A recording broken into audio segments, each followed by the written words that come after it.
I think it is a win-win situation where the county government will have the sanity on how to do their things, plan their towns, and also protect the protection of a vendor, a businessman, a business person, a business, small enterprise that is coming up.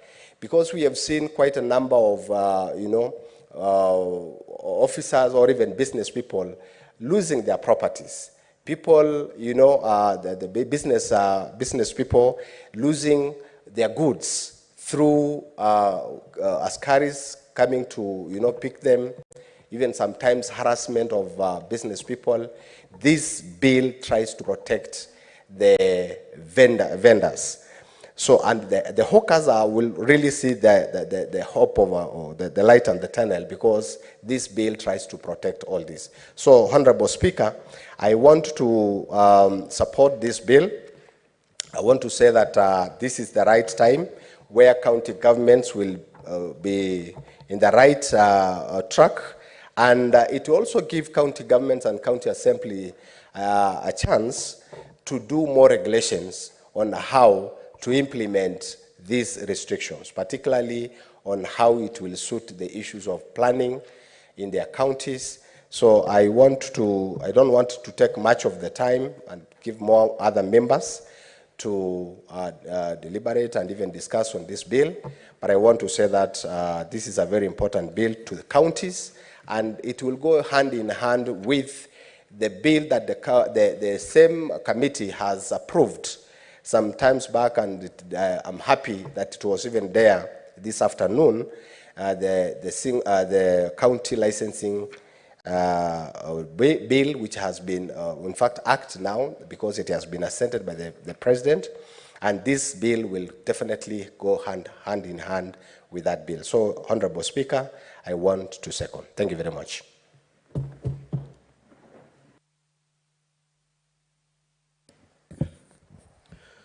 Honorable Senators, I will now proceed to propose the question that the Street Vendors Protection of Livelihood Bill, Senate Bills number 41 of 2023, be now read a second time. Senator Tabitha.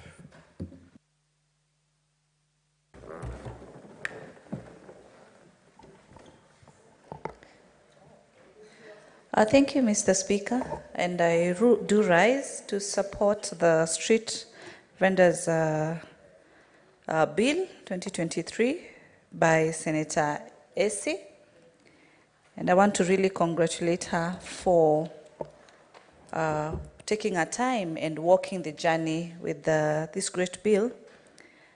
And I keep on saying, do not forget where you've come from, because Senator Esi has given her story, her journey, and this is an indication that she has not forgotten where she's come from, in terms of ensuring that you remember also the other people, because this bill touches mostly on the small-scale business people, and much more specific, actually, on them having, an environment that is suitable for them to be able to conduct business. Mr. Speaker, apparently, today we seem to be few, and so I was seated actually to Senator Esi, next to Senator Esi earlier, as you're calling the owners of the other bills. And I'm so proud of her because as the others were absent, she still said she was ready. She's always ready, a good indication for the kind of young leaders that we see, we have, and they are always prepared. And she has taken us through. I've also perused through the same bill. I've looked at some of the clauses, case example clause 5 of the bill, Mr. Speaker, which talked about a vending license. Under the section shall include the following: the applicant's name, the type of license, the vending location, the contact of the applicant's type of goods and services to be sold, the type and date of vending activities where applicable, time of... In short, it includes a lot of details that are very important, Mr. Speaker. Mr. Speaker, we've been having illegal vending or vendors selling illegal goods. And so without this particular data, as it has been indicated in clause 5, then it becomes difficult to be able to have a reference point of who was the vendor, where they are located. And also without this information, then also people evade to make or pay their dues as required.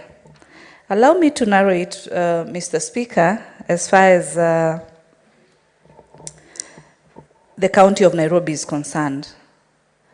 Earlier last year, I had received some complaints from the people of South B and South C on unscrupulous vendors who've decided to put their goods, and these are, to be more specific, these are the construction items, the sand, the ballast, outside people's gates, within the courts, within the estates. And people have decided to start selling and merchandising sand and ballast, among other hardware materials, something that really disturbed the people of South B and South C, issues that I was also able to raise through the Nairobi County as to why these people had the confidence to, just come and disrupt the well-organized estate structures and start setting, and putting their merchandise out there without the consent of the other estate dwellers. So with this type of bill, with this street vendors bill, Mr. Speaker, and as I've also deeply looked at it, it's going to set aside. Clause 4 talks about a proposed vending zone plan by the county. So if the county is going to adhere and ensure they set aside the zones and license as per the zones, we will not be having where people are waking up and deciding to set structures anyhow, anywhere in these different counties. There will be a plan. There will be a better structure and strategy on ensuring that there is adequate space, there is adequate room. There is also an organized marketplace whereby people are able to specifically know that in this particular area, they can be able to get the merchandise or the services they actually do need, Mr. Speaker. Mr. Speaker, looking at where we are with the political temperatures, also our young people, the Gen Z, who've come out and they're very, as I said earlier, they're very informed, very well articulative of their issues. They're very innovative, Mr. Speaker, and it is through such organized vending processes that our young people will be able also to get equal opportunities and be able to have an environment when the county adheres to this particular bill, be able to set spaces for them.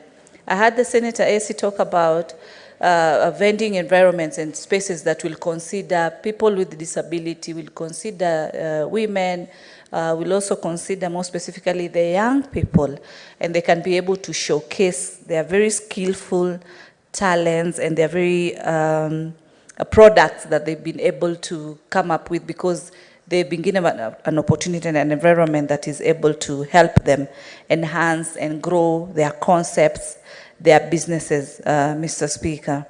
Mr. Speaker, I've traveled here and there, and I've also come across whereby in other countries we've seen people having what we call the monthly showcase, especially when it comes to a specific product. Case example, the food industry. We have what we call the vendors, showcasing their different culture or ways of offering a service or a product. And case example, the food industry, you find that, Mr. Speaker, people are able to showcase variety. It is more cultural. There's also the business perspective. There's also the know-how of something different that maybe someone has not come across. But through this street vendor, through this bill, there can also be room whereby the counties themselves set specific days that the people are able to showcase different products. It could be a product, it can also be a service within the street for free, so that they also enhance their market, they do the marketing, they also showcase and give samples for the different products at a very minimal cost, Mr. Speaker.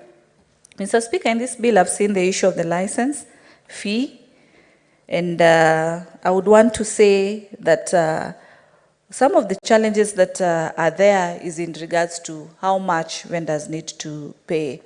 There needs to be, if the senator would introduce whereby when this is set, the first 3 months or the first 6 months, or within a duration, this can encourage startup vendors whose capital is at a minimal level or at a minimal amount, so that they reduce on their cost by giving them an opportunity to be able to be encouraged with what they've been able to conceptualize, which they've also been able to innovate, for them to have a space that in the first 3 months, 4 months, there's room for free vending at no cost. This will be able to encourage even our young people, whereby raising capital is a challenge.